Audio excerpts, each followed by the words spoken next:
Let's do this. It's Saturday morning.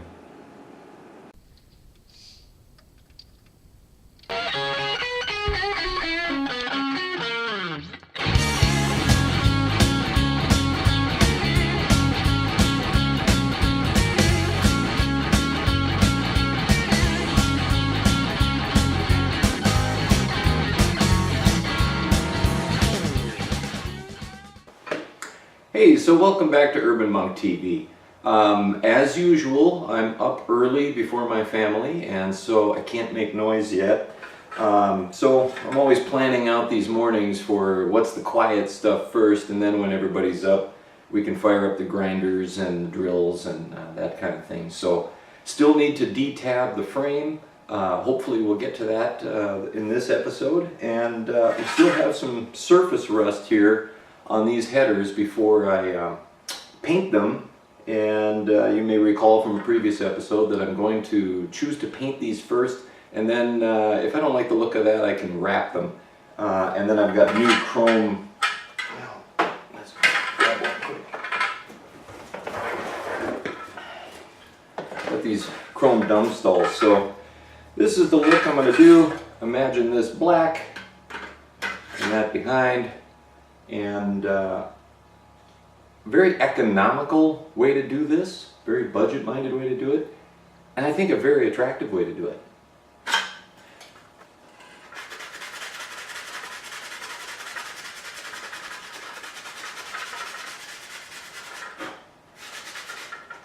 Just sanding the surface rust off. I don't care that I'm scratching the chrome. I'm going to prime it and paint it.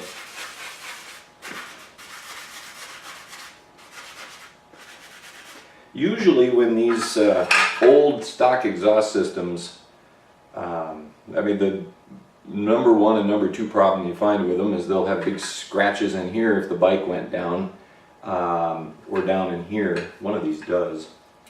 And then just they rust out right here. Water builds up in here. A lot of them have a drain hole that was drilled there, but for whatever reason they're not effective. And over all these years of these things sitting around, this is almost a 40-year-old bike. It's 39 years old.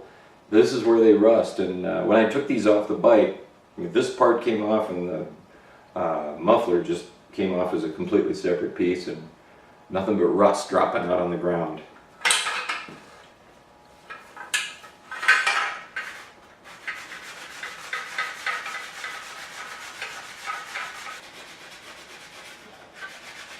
One thing I was doing, or did, this week with my wife was go attend a premiere of a film called Walk With Me by a Buddhist Zen master. I'll mispronounce his name, it's Vietnamese.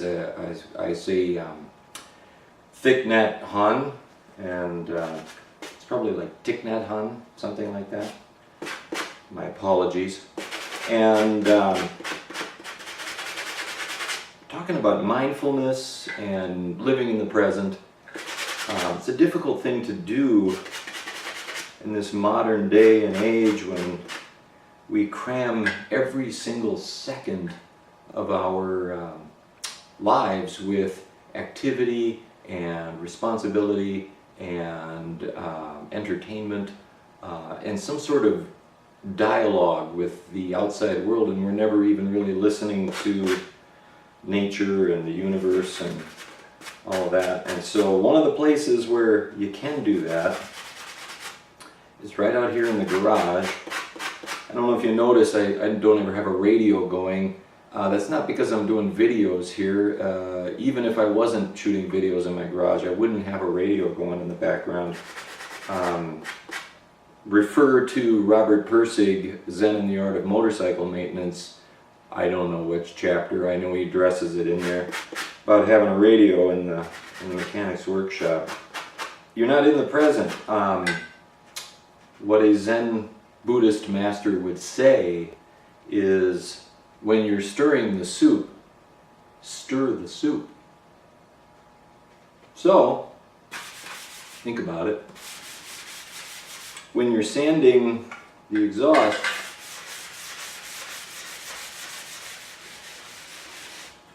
sand the exhaust.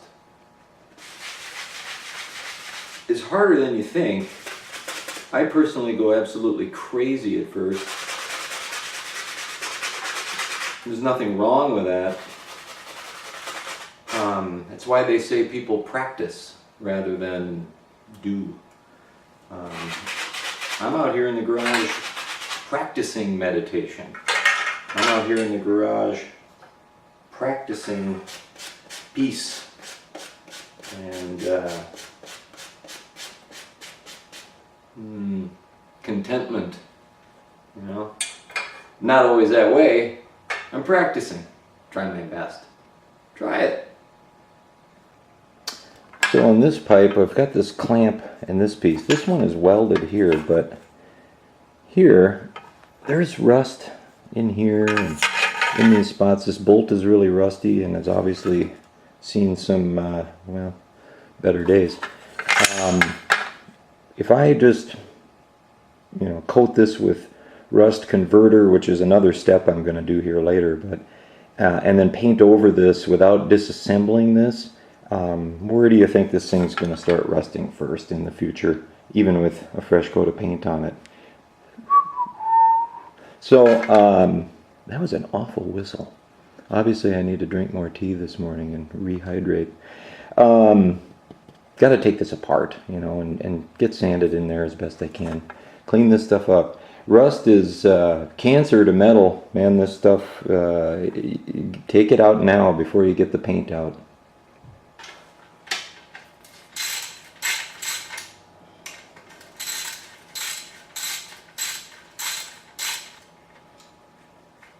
This is the kind of bolt that I may as well replace. I mean, I got it off so I could probably get it on. I could just soak it in apple cider vinegar or regular vinegar and take the wire wheel to it, but cheap bolt. I'll get a new one at the hardware store. A lot of rust under here.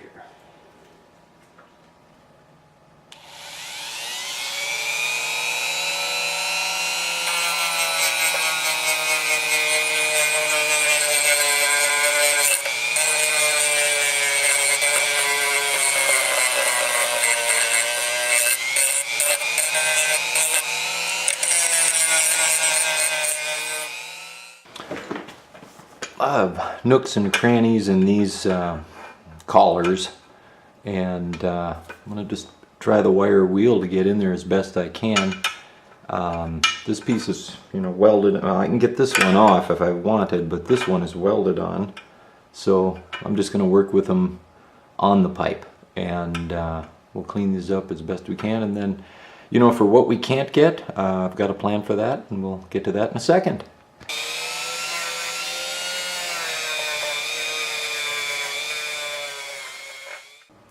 Okay, so I've been out here for a little over an hour working with the Dremel and my sandpaper, and this is the other pipe. I've only worked on one so far, so this is the one I have not worked on, and this is very similar to what the other one looked like before I started. A lot of rust around and this weld down in this valley here, and then on in this clamp area. And same on this side. These guys, real rusty. If you can see that. A lot of surface tucked in away there. And this is what I've accomplished with wire wheel and sandpaper and a Dremel. So this weld is looking a lot better, but it's pitted and there is still rust down in there. So, you know, you can go ahead and paint over that and you're going to have problems down the road sooner than later. This area I still got to get into the wire wheel. I haven't finished that. These guys, how are these looking? Boy, this is an awkward, clumsy thing. Looking better. What are we going to do about the surface rust? I'm going to try this product, Permatex Rust Treatment, and we'll see how that goes.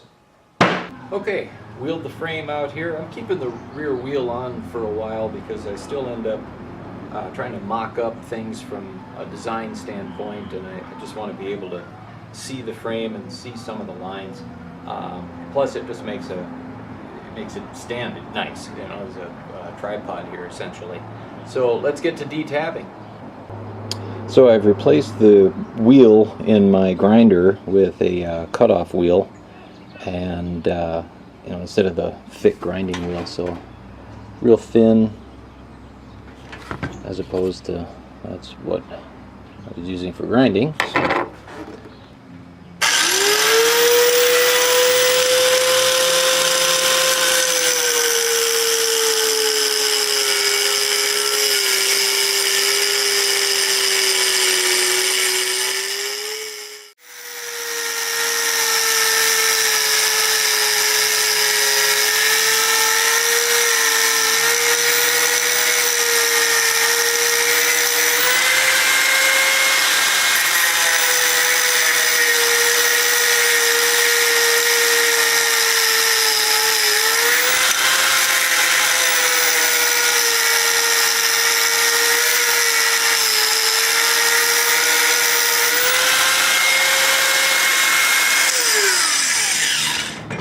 Grab a hammer.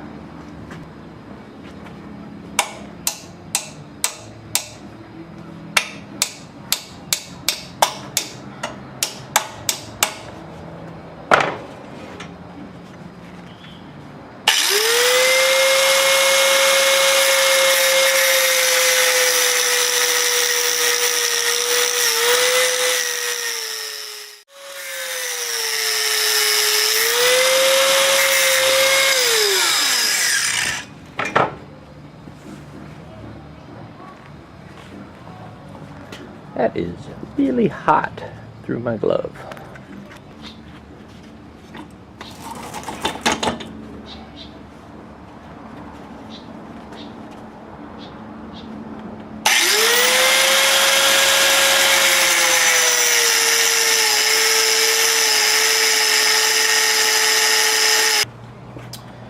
And finally time to remove this thing, or at least swing it out of the way. I don't really know why I've taken this long to come around to it. I'm gonna have to loosen that bolt. Let's do this.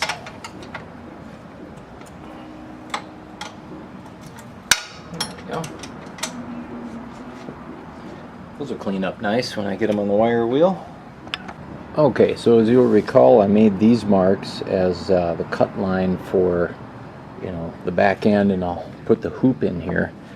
And before I just go cutting away here, I want to think about what I'm doing down here. I think what I want to do is angle this up to that point, mirror this line, and just kind of come up. But this is a supporting gusset, and there's a lot of force that goes into this area, but I think if I'm cutting out material here, I won't be affecting that much, and I can always reinforce. But I think I'll cut down. Yeah, I think, because I always have the option of continuing this up like this and then welding that to my my hoop. Maybe I'll go that route. We'll see. And this is the part where the purists who like to see the old motorcycles restored to their stock glory, this is where they would cringe when I cut this off. Although, frankly, this could be done in a way where it could be all put back together. But, you know, after all the detabbing, I don't know why anybody would want to. So, if you're one of those people that really purist, you may want to avert your eyes.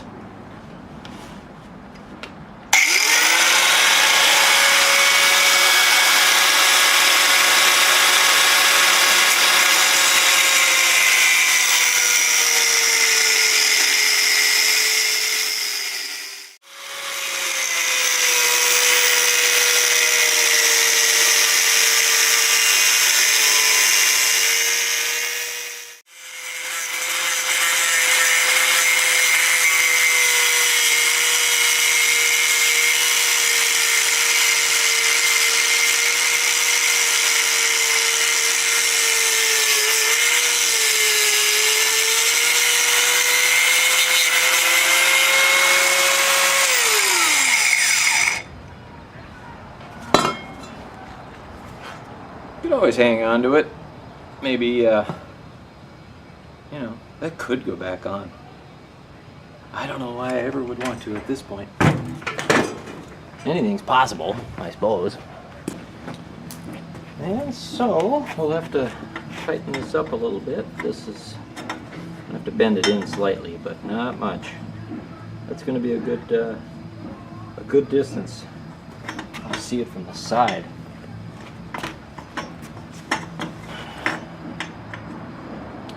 Yeah, I'm liking that.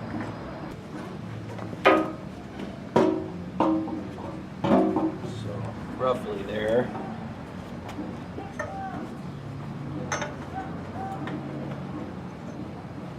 About right there. There's that line. Right to the back of the rear hub. I think that's nicely balanced. We're going to have, you know, plenty of seat here. I can fit my bottom in there, and room for some electrics and battery, etc., etc. So be careful with the grinding wheel. I was going after the seat lock here, and ended up just barely touching that grinding wheel to a part of the frame that I don't intend to do any cutting on or grinding, so I'll have to smooth that out. But it's, you know, kind of an awkward, clumsy tool to be doing fine cuts with. But so here's, you know, a gusset that was part of the seat lock. I'm going to have to cut the V out of that a little bit.